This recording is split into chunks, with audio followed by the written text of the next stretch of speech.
Army story to tell. And not much going on in my life right now, so I'm just kind of bored, looking for work, unsuccessfully. But that'll change, God willing, soon. I even put in for a job at my old job at the salt mine. I put in for a lot of work. I'm not having any luck. Yeah, this is an Army story, so no cup of tea. I got a tankard full of swill here. This is not a beer mug. This, folks, is a tankard. I got this, hold on, pause. This, on my beer reviews, you might have caught, is a Simon Pierce, handmade Simon Pierce Windsor tankard. And I broke one, so I wanted to replace it. And I found a good deal for one on eBay. It's even signed by Simon Pierce himself. Look at the size of this thing. This holds a full quart. This is a pint. This holds two of these. I'm like, wow, what am I? So this is kind of show and tell for my new Simon Pierce tankard quart capacity. I haven't drank a quart of beer in a while. So this story has to do when I shined like a star in Panama. And there's a reason I say that. It just was either my luckiest day, or honestly, I believe God was guiding me. And I was certainly praying for such guidance. And for me, I mean, I don't know how to tell this, to try to put you in my shoes, my boots. So we got to go back. I was 23, 24 years old at this point in time. And this story takes place in Panama, by the Panama Canal, in the jungle. And right before I went to Panama, I was up in Alaska in February doing Arctic training. I mean, we were living out in the woods. It was like, got down to 50, 60, I heard it even got down to 63 below zero Fahrenheit. On one of the nights we were out living outdoors, like survival training. Here's a picture of me then. And I got my little baklava on with the... And I'll tell you what, it was cold just pulling that mask down to get my picture. I actually remember that. My friend took my pic with a 35 millimeter camera that I always had on me. And so we did this training up in Alaska. It was like, we'll just say 50 below zero, because it got down colder than that, and it was a little milder than that some days. Picture off. Well, we loaded up on military transport, C-141s, and you know, where you could fit about 200 guys on those or something like that, with their equipment and weapons. Transport, you know, they carry cargo and troops. And I remember we were stuck in a hangar. I mean, it was so cold they couldn't leave. They couldn't get clearance to leave. They couldn't de-ice the aircraft. Well, we got on these, and the pilot was sick of being in Alaska. And I remember it was really cold because these aircraft hadn't warmed up. And it was like sitting on there freezing. I mean, freezing. And the pilot said, I'm getting out of here. Anyway, we took off. We started flying south to Panama from Alaska. So that's a long, long flight south. All the way down Alaska, all the way down the west coast of the United States, all the way down through Mexico and Central America, and you get to Panama. Well, I think it's right above Ecuador or something, right above South America. So it was a long flight, a military flight. And we shooted up, put our parachutes on, all of us, while we were in the aircraft at some point. I think it was, I don't know how long it took, but it took like 10 hours or something like that. I don't know, about that. So probably about an hour before we got to Panama, we put parachutes on, because I was in the 82nd Airborne. And we don't just land, usually when we go somewhere. We jump out of the airplanes, and that's how we get there. weapons, you know, gear, everything. Mass tack. So imagine coming out of Alaska in February where it's 50 below zero Fahrenheit, and they open the doors and now we're over Panama and it's like 100 degrees Fahrenheit. Like a 150 degree difference. It was welcome. So they opened the doors and we all parachuted out. And I took a lot of pictures, but I got to tell you, the salt, because we were by the ocean, the salt in the air ruined my camera. And I only got a few pictures. I think one roll developed, which is a shame because I took a lot of really great pictures with a really good 35 millimeter camera that I had. And this is one of the pictures that turned out right here. And we landed in elephant grass. Now folks, I want to tell you, here's a picture of elephant grass. I got this off the web, obviously. Elephant grass. So you get an idea how tall this grass gets. Back to the parachute picture. Alright, so that's where we all landed, in a field of elephant grass surrounded by jungle. And I took this picture by standing on top of my rucksack. I was like on the first wave through. So I landed and then they circled around and let the rest of the guys out. So there was like 2 passes of paratroopers coming over. So I was on the ground already, I just landed. And the other ones came over, and I always like to get pictures because it's kind of pretty cool, you know. Even when you're doing it, it's something cool. You don't do that every day. So yours truly always like to get the picture, and that's 35 millimeter, before the days of cell phone, just before them. And I stood up on top of my rucksack and held my camera over my head and took this picture. So that's to give you an idea how tall this grass is. And you see the guy there, and he's got his, that thing hanging down beneath him is his rucksack with all his gear in it on a tether. Because you don't land with that, you lower it on a 35-foot line when you're about 200 feet off the ground, for whatever. So, we all landed, picture off, and I think none of us had ever been in a jungle before. And Panama is a triple canopy jungle. It's got boas, it's got scorpions, it's got black panthers, there's toucans flying around and parrots flying around and monkeys. It's a jungle. All kinds of weird bugs, leafcutter ants, all kinds of stuff.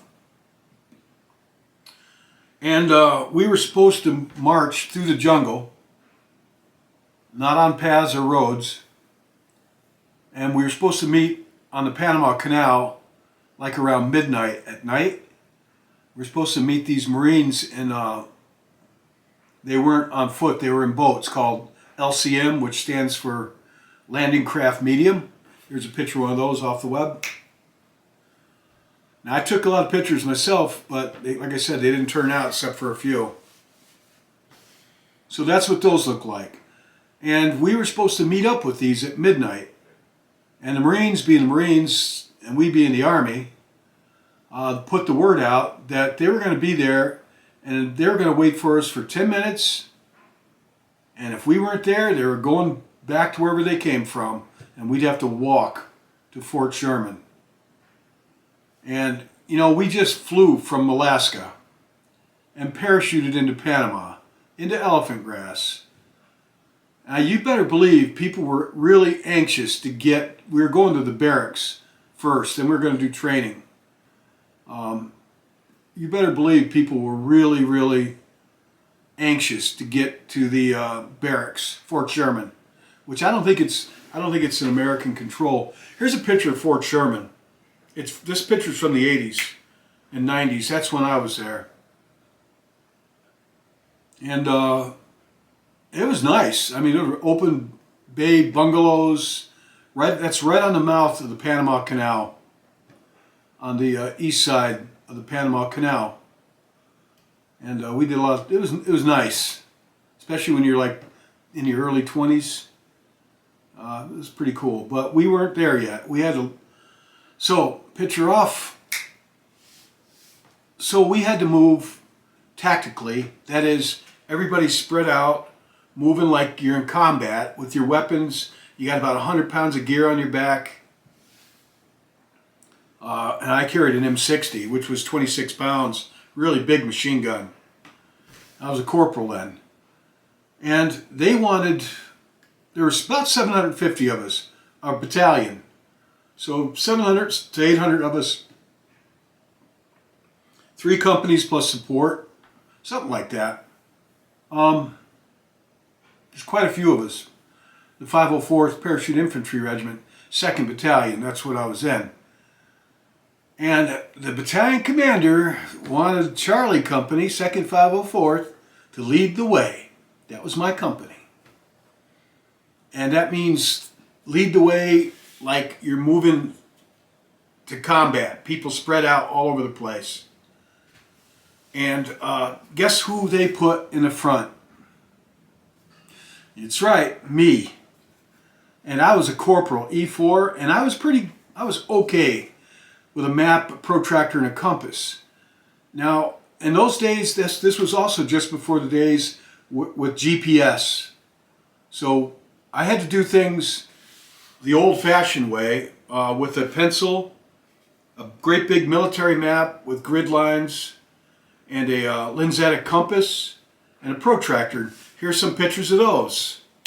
Here's a map with the lensatic compass and a protractor. And you had to plot everything with that. You had to plot your azimuth, your magnetic azimuth. You had to do a lot of map work. It is a skill. And actually, I got pretty good at that, using that with a map and compass, protractor, and picture off. But I wasn't good at that yet.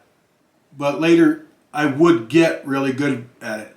But at this point in my career, I'd only been in for like a year and a half, maybe 2 years. And I was not that proficient with a map, protractor, and compass. I knew basically how to use it, but I wasn't really too warm and fuzzy with it. You know, and neither were a lot of guys. That's a skill that's acquired in the infantry, or it used to be. I don't know about now. But that was something like, you know, your old timers, the guys that had been in the Army for a while, you know those guys, when they had their map and their compass out, they were going to get you to where they had to go. And they knew what they were doing. Well, they put me in charge of it. I was just an E4 corporal. And I had a map and a protractor and a compass. And they told me, and I know my platoon sergeant wasn't too happy about that. He didn't know me that well. This guy named, I'm not even going to mention his name.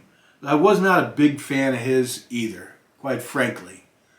And I thought, definitely, for good reason too. Actually, I was a really good soldier. But at this point in time, with a map, protractor, and compass, they had me doing it. You don't act like a wimp when you're a paratrooper. You don't tell people, I don't think I can do it. You don't do that. That's the worst thing on earth you could ever do, is to tell your soldiers, your comrades, your peers, the guys that are supposed to go to combat with you, at the drop of a dime, I don't know, I don't think I can do this. You don't do that. You don't do it.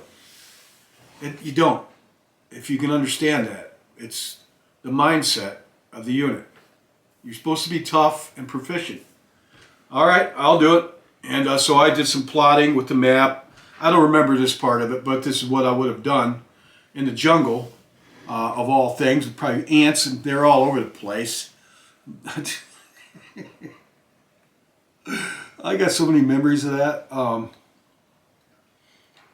So I plotted on the map, that I need to go to get to this rendezvous point on the canal, to move all of us, like 700 of us, tactically through a triple canopy jungle.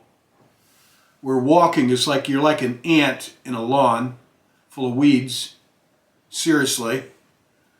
Here's some pictures of triple canopy jungles while I'm talking. So I plotted out the azimuth. We've got to move on, 89 degrees, magnetic for 1,000 meters this way, then pick up another leg and go another 850 meters, and for this and this that far, and then pick up another azimuth. There's like legs of the segments of the course that I map out, and that takes some skill and easy train. But doing this in a triple canopy jungle that none of us had been in, that I know of, ever, except our first sergeant. He'd been in Vietnam at that point in time, but that was even a long time ago for him. And phew. A triple canopy jungle at nighttime where you're not allowed to use flashlights. I mean, you don't do that. It's you got to train like you're in combat. And if you're in combat, you don't whip a flashlight out when you're walking, So a triple canopy jungle in pitch black, because I want to tell you something about triple canopy jungles. They rain a lot. It rains like a tropical forest. But when night falls, there is no light getting through a triple canopy jungle. It is pitch black. I mean, you be lucky if you see the map or your hand in front of your face. So I just want you to get an idea how daunting of a job I had ahead of me. And that's with like 100 pounds on my back. And I had a 26-pound M60 light machine gun, which is a direct copy of the German World War II MG42, by the way. People know that, most people in military circles. After World War II, the U.S. studied things Germany had, some of their tactics, some of their weapons, and we copied them. And their MG42 machine gun was one of the things we copied. And we just replaced the stock with a rubber metal stock, and they had a wooden stock on the back of this gun. And used the same Pentel and T&E mechanism, and we slowed the cyclic rate of fire down considerably. But that's neither here nor there. And we lowered the caliber to a 7.62. But I was a machine gunner, corporal. So I had 100 pounds on my back, 26 pounds strapped, hanging around this giant machine gun. And probably the ammo was like two pounds a box. So I probably had like 400 or 500 boxes of ammo. That's 100 rounds in a box.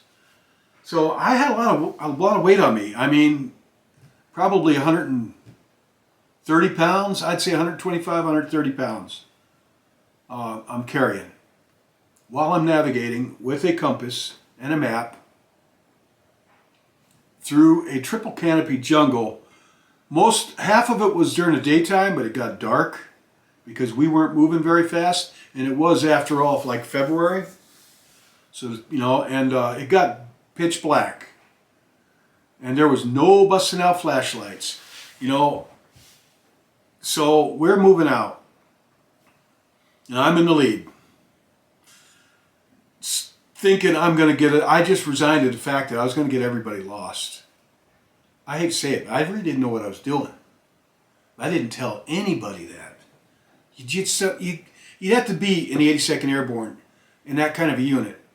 I mean, if it was a combat situation, I might have, but it was training, so not like lives depended on it. I was just going to get everybody hopelessly lost for a while. And I was pretty certain of it, but you better believe I was praying. I was a devout person then, a very devout person. I always brought a Bible with me, and I made all the church services, so I was praying. So I'm giving God some credit for the outcome of this. I just remember, and it got dark. I had no idea where we were. And our platoon sergeant, he was behind me a ways. And he would halt everybody up, and he'd come forward to where I was, and he'd say, "Corporal Shank." He's like, "Where are we? Do you know where we're at?" I hate to say it, but I lied. Well, I kind of lied. I knew where we were at. We were right here. I didn't tell him that. I said, "Yes, Sergeant, I know where we're at. We're good. Everything's good. Don't worry about it. I got it. I got this. Don't worry about it." "Okay, you better not get us lost." He thought I was going to get us lost. So did I. So I pick up, we move some more, and it starts getting dark out. And I mean, it's really difficult, slow going. I mean, you had to hack your way through some of it with a machete just to get through it. It was really thick, and there's bugs and scorpions all over the place, snakes, some of them deadly. Seriously. Killer bees, we encountered them at Fort Sherman. Encountered some cold beer at Fort Sherman too, but we weren't there yet. So it got dark, and we're still moving, and we got even slower. And that platoon sergeant halted us up, the whole battalion.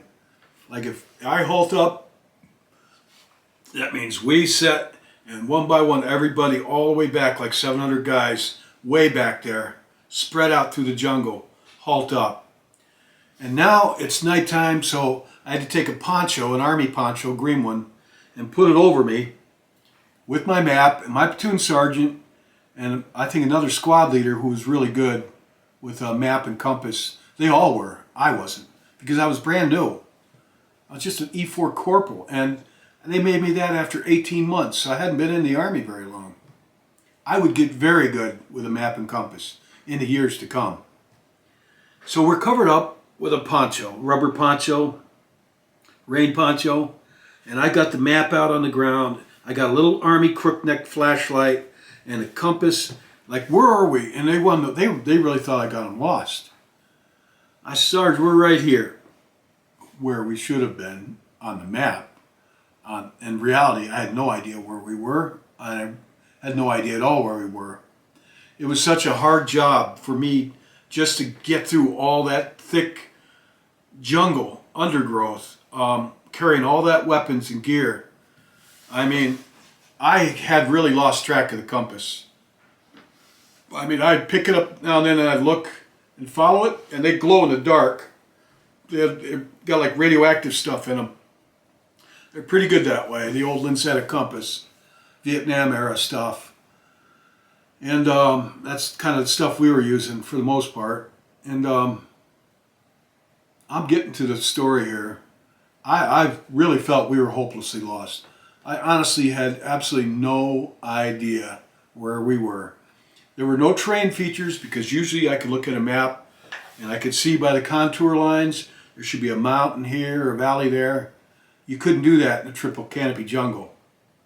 You couldn't see anything.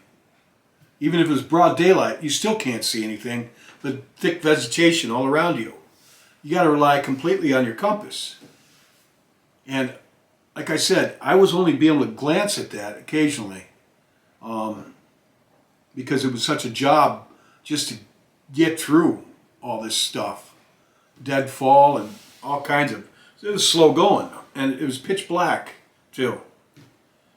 Well, one last time, it's just about midnight, and the people behind me, some of them, who had no faith in me for some odd reason, halted us up one more time, and nobody wanted to march back to the barracks. We were tired. We'd flown all the way from Alaska. I mean, parachuted in, been marching all day and half the night through this triple canopy jungle, and platoon sergeant felt we were hopelessly lost. And so he halted the whole battalion up again, and he came forward to where I was in the very front, and he said, Corporal Shank, where are we? You know, I still remember him saying that. And once again, the rubber poncho came out so we could have a little powwow with my map under the this poncho, because, you know, you got to act like there's enemy watching. You don't want them to see your flashlight out. You know, you never know. You just don't do that. No flashlights in combat, especially in a jungle. So I said, Sarge, we're right here. And I'm about ready to admit that I'm hopelessly lost. I had this doomed, sunk feeling that I just got 700 guys lost in the jungle. Right?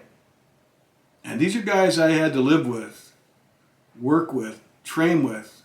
And these are guys like myself that had been going for about 24 hours at least at this point. And they were having a rough going through the jungle, just like me, with all their gear and weapons in the pitch black. And I said, "We're right here, Sergeant. I know where we're at." And he didn't believe me.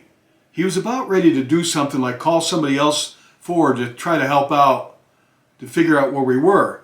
And I'm playing it off like an actor, like, "I know where we're at, Sergeant. We're right where we're supposed to be." And he didn't believe me. And as soon as I said we're right where we're supposed to be, all of a sudden, you heard it. The rumble of these LCMs. You can hear, all of a sudden, like, "Wait a minute, listen to that, listen." And you hear like this low rumble of these landing craft mediums, moving in the night down the Panama Canal. And then we're like, "Wow." I never forget that. I couldn't believe it. I just played it off. I told you where we're at. And everybody was relieved because they were getting closer to us. You couldn't see the canal where we were. As far as I knew, the canal was miles away from us. I had no idea where we were at. We're right on the edge of the canal almost. We're about maybe 100 yards away from the canal. Exactly where we were supposed to be. Where those landing crafts, they came up and they beached and lowered their ramps, and we all got on them. And actually, at this point, it was about 4 or 5 in the morning. At least, more like 5 in the morning, not midnight, now that I think of it. Because I do have one other picture, but I can't find it. I took one picture when we were on those. You can't see anything, just a bunch of tired, wet. But the sun had come up. And so it must have been about 4 or 5 in the morning at least, if not earlier, close to dawn. But it was pitch black still. And you hear them, and they're like, "Oh my God, was I ever relieved." And at that point, you could hear people talking in the darkness. Like everybody's like, "Yeah, all right." They're like, "Yeah, all right, man." And people were like, "Good going," like pat on the back, They were really, really impressed with me. And I'm sorry, I played it off. I said, "I told you." And those Marines, they actually didn't think we were going to be there. They thought we were going to get lost and never make it there. That's why they said, "We're going to wait for you for 10 minutes, and then we're going back." Because they were kind of pissy about having to come out there in the middle of the night to pick us up, and being Marines and we're Army, you know what I mean? They didn't think we were going to be there. I found that out. We're there, right where we're supposed to be. They come up and at pitch black, they pulled up in the sand and on the canal and lowered their ramps or something. And some of our guys went forward, not me, and met with them and liaisoned with them. And we loaded up on the LCMs, all of us. And they started bringing us in. I think they had to make multiple trips, but we were on the first one out of there, obviously. And boy, were people ever telling me, "Nice job." And I was brand new in that unit. I was really a brand new soldier, really. And we got back to the barracks, and Staff Sergeant Cottrell, Wild Bill Cottrell, I really liked him. He was first squad leader. And he said, "Shrink," he says, "you shone like a star." Yesterday, he told me that the day after. "You shone like a star." That's what he told me. And I remembered that. That's why I say this was my day where I shone like a star in Panama. And so we all got to Fort Sherman, which really was like a vacation for us, except when we were going into the jungle on different trips just to learn how to navigate, how to live in the jungle. The school was called JWTC, Jungle Warfare Training Center. And when you finish it, it's like a 3-week course. They give you this diploma. I got one of those somewhere in a box upstairs with my name on it, Corporal Timothy Schenk. I got that image off the web, but I got one upstairs somewhere. So it was a training course, a jungle warfare training course. And what we didn't know at that time was once we finished that course, we were going to load aircraft up again. And I think the air base was Richardson or something like that. I'm not sure what it was. But we were going to parachute. They didn't even tell us where we were going. It was kind of clandestine. and parachuted into the jungle somewhere else. It would turn out it was Ecuador. We didn't know that till we got there. And we took part with their military and their police force to break up a drug pipeline. And I was the first man out of the aircraft, coming up over the ocean. And I was standing in the door with that machine gun strapped on my side. And the dawn was coming up and the sun was coming up. And then it went way up over the ocean. Like we went low over the ocean, then it went up over these mountains. Then it dropped down, and out the door I went, parachuted in. I landed in some farmer's field, but that's another story. Maybe I'll tell, if you like the military stories, maybe I'll tell some Army stories, because I'm just going nuts bored, honestly, and I've just sat around all day hoping to get a call on a job, and just working on my house and working on my music. But that's my day on the Panama story. I got other stories about that. If you like the Army stuff, I'll post some of my nothing too crazy, but I had a few things that were pretty cool stand out. That's a big mug of beer. I tell you, I was blessed. I thank God for that. Honestly, I gotta say, it had to have been God guiding me, or an angel, because I really didn't know where the heck we were going, but I didn't want to admit it to anybody, because you just don't do that. I don't know if you can wrap your head around that. And but it took us right exactly to where we had to be. I'd tried to impress upon you what a difficult task that would have been, even for a very experienced person with a map and compass. I mean, I got real good. I actually won competitions later on down the road, military, orienteering with a map and compass. I always took first place against people from all over the United States and even some from Europe. I always took first place. Well, the few times I competed. But at this point in time, I didn't know what I was doing at all. And I can tell you, as somebody that's good at that even a very experienced person, such as what I would become down the road, it would have been a very difficult task for me to do what I did that day when I didn't know what I was doing at all. No. I mean, I knew how to use a map and compass, but I wasn't good at following it to get us there, and it's two different things to plot it out on your map like you would do in a classroom, but now to do it with a compass in that type of terrain, extremely difficult for even the best. Even the best would have a hard time with that. And I got us right there by the grace of God. Got us right to where we had to be when we had to be there, like within 100 yards of the pick point. And I'm repeating myself, but I can still feel and hear how people were really starting to grumble, more than my platoon sergeant now, that I'd gotten everybody lost. It was like a low grumble. People were kind of upset. And I said, no, we're right where we're supposed to be. And I was just about ready to admit to them that I didn't know where we were. And I went, do you hear that? Here's real low, like, of like these big LCMs, with their props and their motors, like a really low rumble going through the water.